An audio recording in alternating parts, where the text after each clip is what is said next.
Hey blacks, have you ever seen a white man?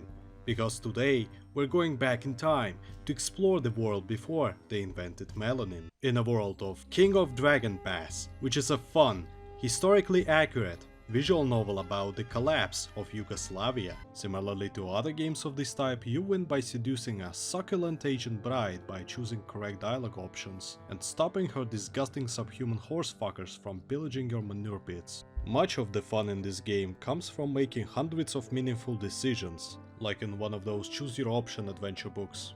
And with each terrible decision at a time, watching your people get collectively raped by gnomes, trolls, Mongols and all sorts of other whimsical fairy creatures.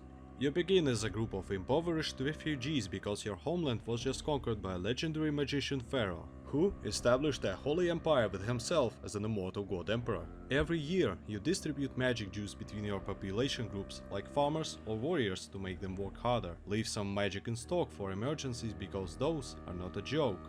We're talking about losing half of your clan's cattle to genetic mutations, or your chieftain catching magic cancer because his loincloth was laced with activated uranium by chaos cultists. Apart from magic, you have to keep a record of other resources, cows being the most valuable as a self-reproducing currency both for trading and pagan sacrifices, and the only way of storing your food longer than 1 year. What the hell is this?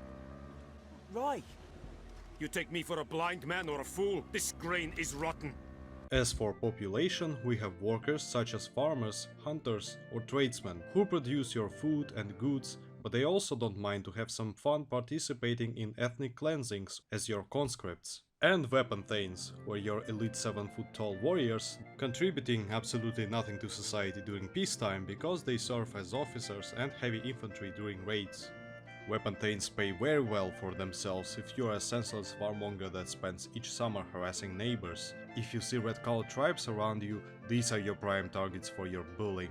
When you set out an attack, you have a lot of tactics and atrocity options such as pillaging, kidnapping, seizing lands, or even killing people for its own sake, which is extremely reliable and my personal favorite, because suddenly it's not about sieging their fortress for loot, it's just door camping.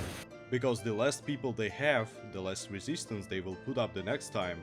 Besides workers and warriors, there are nobles. These are your advisors and experts in their field of work, whether it is war, farming, diplomacy, or gambling, shitposting and sexual harassment if it's a clan trickster. They are meant to give you advice on any matter and enhance your clan performance. One thing any pagan clan cannot live without is places of worship, because pagan societies don't really have a technology tree.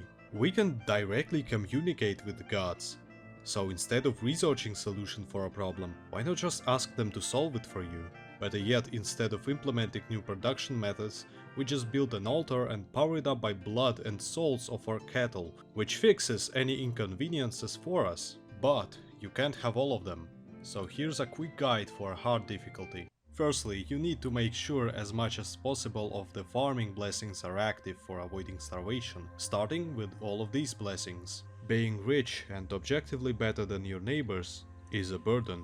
Inevitably, they'll give you their absurd demands, like paying for the dead farmer that we killed during a fair raid. Having a literacy blessing from God of Knowledge, we can visualize why they're fucking wrong. This of course will not convince them, and the subhumans as they are, they'll probably sneakily cut throats to your horses. Except you'll be able to file a legal claim and dishonor them among other clans, making assailant very submissive and raidable. Lastly, we need to deal with otherworldly hazards such as undead and chaos. Luckily we have two distinctly deranged cults, each specializing in dispatching skeletons or mutants, both of which will visit you to promote their services by decapitating some of your people.